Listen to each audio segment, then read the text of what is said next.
teman-teman, kami si remaja GKJ Sari Mulyo. Apa kabarnya kalian hari ini? Yang pasti aku pengennya kalian happy-happy terus, sehat, dan juga harus tetap semangat buat ngejalanin hidup kita setiap harinya. Oke, udah lama ya kita nggak ketemu. Terakhir kita ketemu tahun 2020 di ibadah Natal online bareng Mas Ardi sama Kak Ajeng. Dan sekarang di 2021 ketemu sama aku. Kenalin, nama aku Rasel. Kalian kalau dimanapun ketemu aku di jalan, di mana, boleh dong sapa-sapa, nanti aku sapa balik. Terus kalau kalian masih mau tahu lebih banyak tentang Komisi Remaja Sari Mulyo, kalian bisa follow IG kita di @, _Sari Mulyo. Nanti kita bakal balesin kalian. Oke, jadi aku di sini mau mimpin renungan online Komisi Remaja Sari Mulyo yang temanya adalah sukacita Tuhan adalah kekuatan kita. Sebelum itu kita berdoa pembukaan dulu, aku pimpin. Yuk teman-teman, kita siapkan hati untuk berdoa. Mari kita berdoa. Selamat sore Tuhan Yesus, terima kasih atas berkat-Mu pada hari ini. Saat ini kami bersama-sama di sini mau memuji Engkau, mau mendengarkan firman-Mu. Tuhan berkati supaya kami bisa mendengarkan dengan baik dan kami bisa melakukan firman-Mu dalam kehidupan kami sehari-hari Tuhan. Terima kasih Tuhan, hanya dalam nama-Mu saja kami sudah berdoa dan mengucap syukur. Haleluya, amin. Sebelum itu aku mau ajak teman-teman buat buka Alkitab bareng-bareng. Di rumah bisa buka Alkitab buku atau Alkitab HP. Yuk kita buka dari Filipi 4 ayat 1 sampai 9. Filipi 4 ayat 1 sampai 9.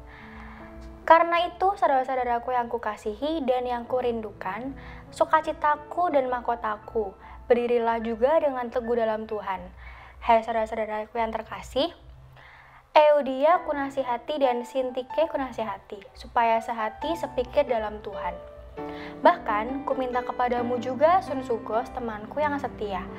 Tolonglah mereka, karena mereka telah berjuang dengan aku dalam pengabaran Injil, bersama-sama dengan Clemens dan kawan-kawanku sekerja yang lain, yang nama-namanya tercantum dalam kitab kehidupan. Bersukacitalah senantiasa dalam Tuhan. Sekali lagi kukatakan, bersukacitalah.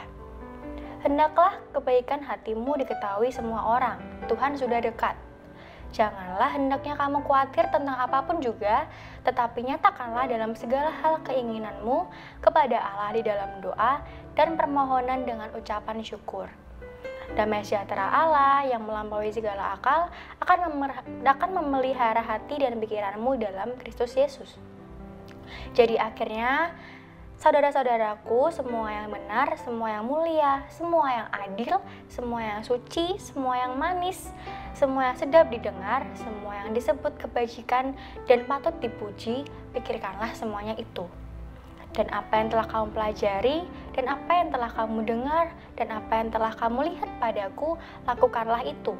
Maka Allah sumber damai sejahtera akan menyertai kamu. Oke, aku pengen kita baca lagi di ayat 4-nya, karena itu akan menjadi ayat emas kita pada hari ini. Filipi 4 ayat 4, bareng-bareng ya. Bersukacitalah senantiasa di dalam Tuhan. Sekali lagi kukatakan, bersukacitalah. Oke, di kehidupan kita kayaknya kita agak-agak sering dengar kalimat ini deh. Sukacita itu cuman kita dapat atau kita rasakan dari materi atau uang, atau juga dari kondisi atau keadaan yang mendukung aja.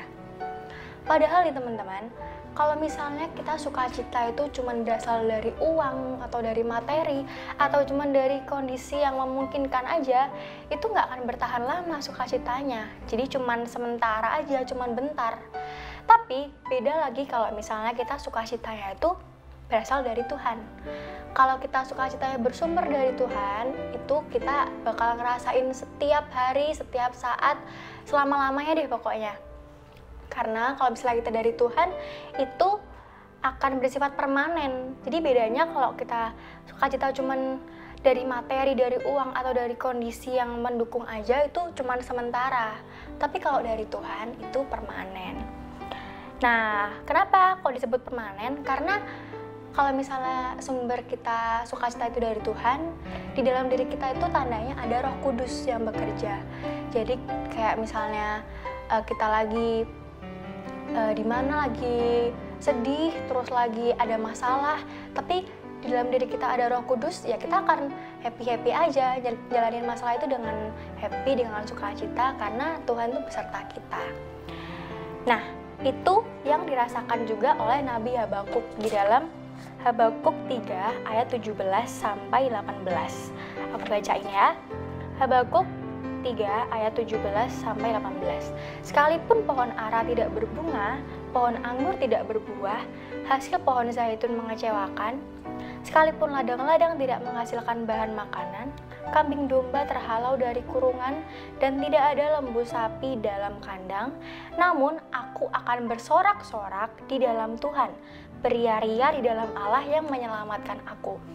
Nah, kalau kita pahami lagi dari ayat yang tadi kita baca itu, Habakuk tuh pasti lagi lagi sedih gitu loh, lagi kayak putus asa, lagi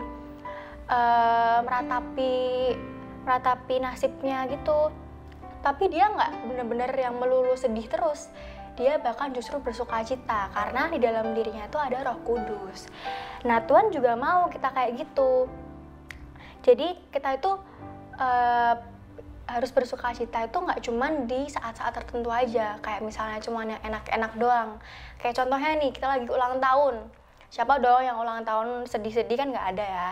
Pasti kita ulang tahun senang-senang, terus traktir teman, kita jalan-jalan, beli baju, beli apapun yang kita senang untuk merayakan ulang tahun itu. Dan itu yang disebut kita sukacita dalam situasi, karena situasinya kita lagi ulang tahun tuh, lagi seneng banget. Tapi satu sisi Tuhan pengennya kita sukacitanya nggak cuma yang seneng-seneng doang. Jadi kalau misalnya kita ada masalah, kita lagi sedih, kita lagi terpuruk gitu, kita tuh harus inget Tuhan. Kita nggak kayak harus menyalahkan Tuhan. Tuhan, kenapa sih aku ada masalah? Tuhan, kenapa sih aku dikasih cobaan yang berat kayak gitu? Nah, Tuhan nggak pengen kita kayak gitu. Jadi kalau misalnya aku nih misalnya ada masalah, aku belajar berdoa. Jadi kalau misalnya aku ada masalah, dulu waktu aku masih kecil aku menyalahkan Tuhan, kayak yang tadi aku sebutin itu. Tuhan, kenapa sih aku kayak gini? Tuhan, kenapa sih aku dikasih cobaan yang berat?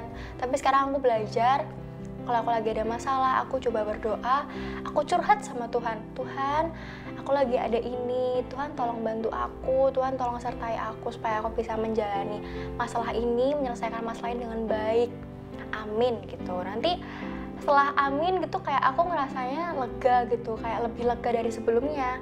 Jadi aku ngejalanin masalah ini, nyelesain masalah ini ya dengan kayak let it flow aja gitu, kayak happy. Jadinya masalahnya akan cepat selesai. Berbeda dengan kalau misalnya kita bersungut-sungut, kayak jalanin masalahnya tuh kayak bersungut-sungut terus marah-marah, ya nggak akan selesai masalahnya. Itu teman-teman. Kayak contohnya ini, Paulus sama Silas itu di Alkitab disebutkan mereka di penjara dan dengan posisi kakinya itu sedang dipasung. Gimana nggak stres mereka di penjara, dipasung, tapi mereka nggak kayak yang sedih nyalahin Tuhan tuh nggak. Mereka tuh malah yang bersukacita, terus mereka malam-malam, tengah malam itu mereka memuji Tuhan. Dan dari mereka kita bisa belajar bahwa mereka aja yang di dalam kondisi susah gitu, mereka bisa bersukacita, memuji Tuhan. Masa kita nggak bisa gitu kan? Dan juga kalau misalnya kita lagi ada masalah yang berat, jangan dengan tawar hati. Seperti yang ditulis di Amsal 24 ayat 10. Berbunyi begini, jika engkau tawar hati pada masa kesesakan, kecilah kekuatanmu. Nah, jika engkau tawar hati dalam masa kesesakan, kecilah kekuatanmu. Pokoknya kita jangan tawar hati, kita harus jalanin masalah itu dengan happy gitu, biar kita dikasih kekuatan sama Tuhan, ada Roh Kudus yang ada di diri kita. Oke? Dan buat penutupnya, kalau misalnya kita bersukacita di segala situasi, kita akan menjadi kesaksian yang baik bagi sesama kita, di sekitar kita, dimanapun kita berada. Amin. Oke teman-teman, kita tutup renungan ini dengan berdoa. Mari kita berdoa. Selamat sore Tuhan, terima kasih karena Engkau telah memberkati kami. setiap harinya. Tuhan, terima kasih karena hari ini kami sudah renungan. Tuhan berkati supaya kami bisa bersuka cita dalam segala hal, dalam segala situasi, dan bisa menjadi garam dan terang dunia di sekitar kita, Tuhan. Tuhan berkati kami supaya kami bisa belajar untuk tidak menyalahkan Engkau kalau misalnya kami ada masalah. Kita harus bisa bersuka cita, kita harus tidak tawar hati, dan juga kita harus bersyukur terhadap apapun. Terima kasih Tuhan. Hanya dalam nama-Mu saja kami sudah doa dan ucap syukur. Haleluya. Amin. Oke teman-teman, makasih udah mau renungan online bareng. Jangan lupa kita online lagi, ketemu di ibadah atau renungan berikutnya. Dan selamat hari Sabtu, Tuhan Yesus memberkati.